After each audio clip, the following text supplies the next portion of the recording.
A Russian missile strike on a residential building in Odessa was deliberate, says President Zelensky. Thousands protest in Morocco and Spain following the deaths of 23 people when thousands tried to break through a fence into Melilla.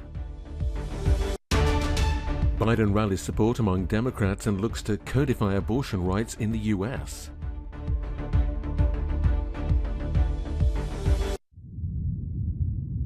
The rocket strike on an apartment block in the Odessa region was deliberate, according to the Ukrainian president. In his evening address on Friday, Volodymyr Zelensky said the numbers of dead were rising.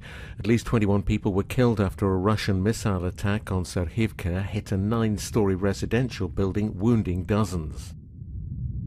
I emphasize this is deliberate, purposeful Russian terror, he says, not some mistake or an accidental missile strike. 4 people from one family were killed, the murdered boy, 12 years old, whose name was Dmitro. As of now, there are 21 people on the list of dead and about 40 are wounded. The numbers have been changing all day. Unfortunately, the death toll is increasing. The Kremlin denies targeting civilians. Meanwhile, Russian military has started on constructing new accommodation in Mariupol. And the first office issuing Russian passports has opened in Luhansk, which is under control of the self-declared Luhansk People's Republic.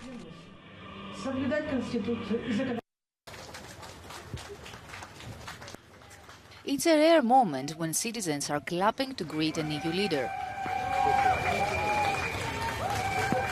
Ursula von der Leyen was greeted by cheerful people at Litomycil, where the EU's new Czech presidency had a meeting with the College of Commissioners to discuss the agenda of the upcoming 6 months. The Czech rotating presidency's main aim is to strengthen Europe's independence while helping Ukraine, and to provide an energy policy that grants affordable prices for people.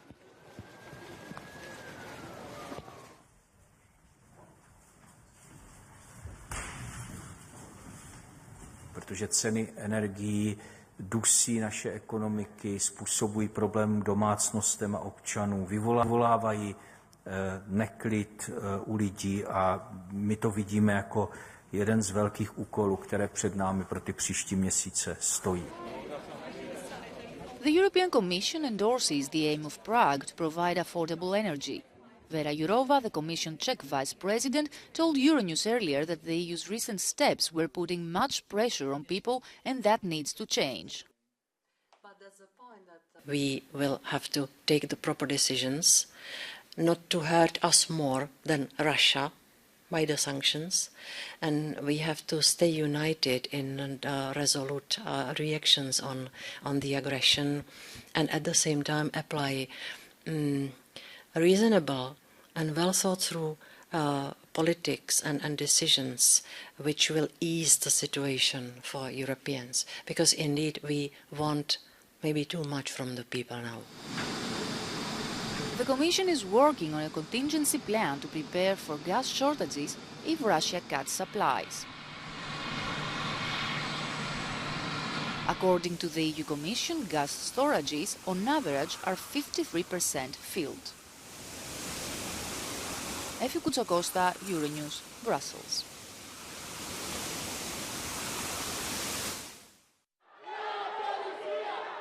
Thousands of people gathered in Madrid, Barcelona and Morocco on Friday in protest of the deaths of 23 migrants last week. They died when around 2,000 people, mostly from sub-Saharan Africa, tried to break through the fence from Morocco into Melilla, one of Spain's 2 tiny North African enclaves. We have seen how Africans trying to find a better life have been mercilessly murdered. So it's as if the lives of human beings do not matter, especially those of black people. Both the Moroccan and Spanish governments are to blame because we can clearly see the hypocrisy that exists in the world. Spanish Prime Minister Pedro Sanchez says Madrid will offer total collaboration with the Spanish and Moroccan investigations. His comments follow the United Nations denouncing authorities on the border for using excessive force, describing it as unacceptable. Protesters in Libya stormed the parliament building in Tobruk on Friday, setting fire to parts of the complex. It comes as efforts to steer the country on a course towards democracy have been failing for months. Thick columns of black smoke could be seen rising from the perimeter of the building after the angry protesters set tires alight. After a year of tentative steps towards peace after a decade of war, Libya seems no closer to achieving unity. Separate administrations in the east and west remain divided on how to establish a constitutional framework. On Thursday, the United Nations said attempts at breaking the deadlock had failed and the country was no closer to having elections.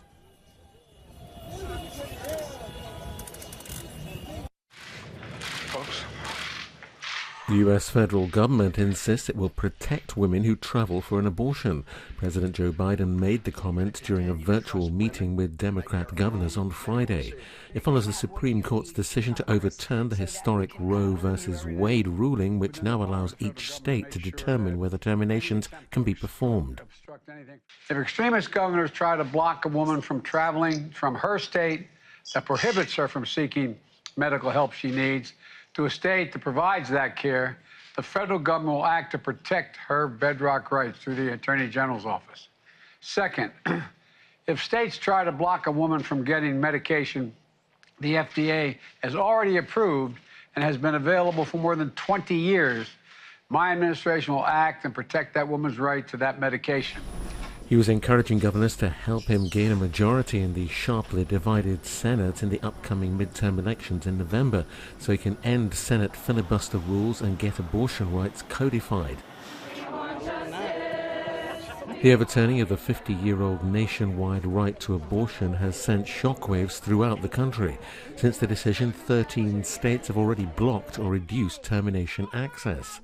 But a new poll has found a growing percentage of Americans are calling for abortion and women's rights to be priorities for the government.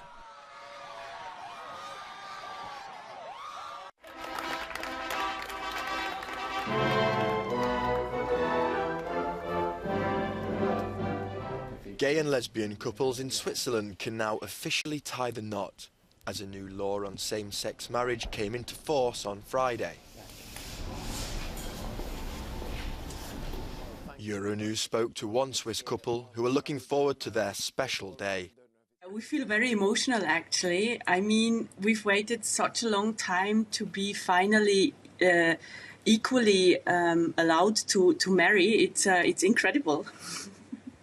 For me, it's just equality. It means that we are treated equally, that we are the same, and it's a powerful, powerful day, and I'm really, really happy that I can, be here and actually get married to this woman. The Alpine nation approved same-sex civil partnerships in 2007, but this step follows a nationwide referendum held last year, in which over 64% of voters backed the Marriage for All bill.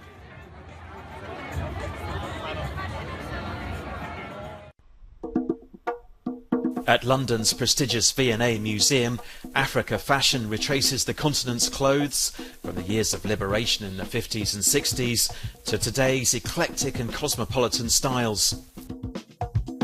The normally ubiquitous Dutch Ankara prints of West Africa, with their connotations of cultural appropriation, are here outshone by the sheer variety of indigenous African textiles. It's one of the most important film festivals in Europe, ideally located between East and West. In the spa town of Karlovy Vary in the Czech Republic, the red carpet's rolled out to welcome top-tier stars every year. Ethan Hawke and Johnny Depp came last year, and this time it's Benicio del Toro and Geoffrey Rush. The festival will also premiere a digitally restored adaptation of Milan Kundra's novel The Joke. The 1968 film is part of the Czechoslovak New Wave. It's rarely remembered, but in the 19th century, Venice was ruled by the Habsburg dynasty and was part of the Austro-Hungarian Empire. And Austrian artists were drawn to the charms of the city more than ever before, as this display of some 80 paintings attests. The exhibition also makes use of literature and film to show how a new vision of Venice took shape in the Austrian imagination.